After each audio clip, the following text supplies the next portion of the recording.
So we need to talk about the length property and for each statement.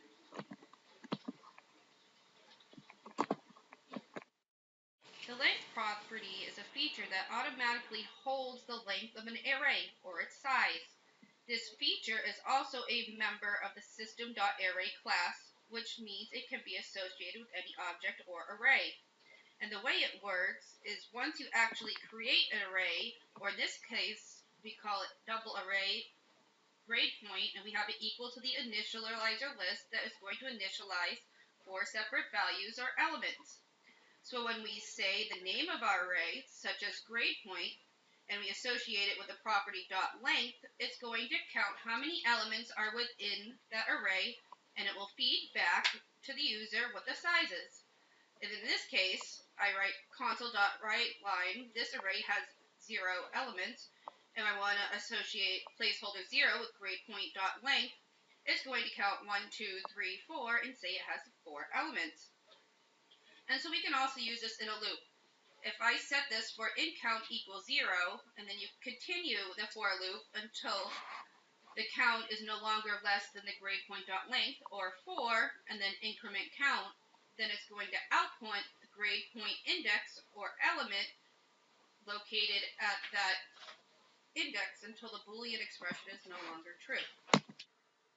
Now the for each statement actually allows the program to cycle through the entirety of the index or size of the array without actually checking its size. So you have to think of it like an all or nothing mentality, because it automatically print all the elements of the array from start to finish. And the way that works is, again, we have to create an array, and we have to initialize the values. And then what we do is what we say is for each, and then we fill a temporary value or temporary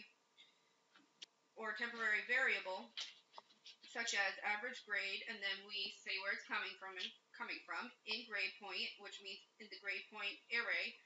And then we have to do a console.writeLine, the average grade, and it's going to print out 3.14 to 4.0. And the way this works is that the for each uses a temporary variable that automatically holds the array value for true, which means this cannot assign it a value. It is read-only, which means it just is going to display the value. And so for each also works with enumeration. So you can create an enumeration data value, and you can handle them in a for each like you would with any other data type. For example, we create an enumeration called ice cream, and we fill it with chocolate, vanilla, strawberry, rocky road, and pistachio.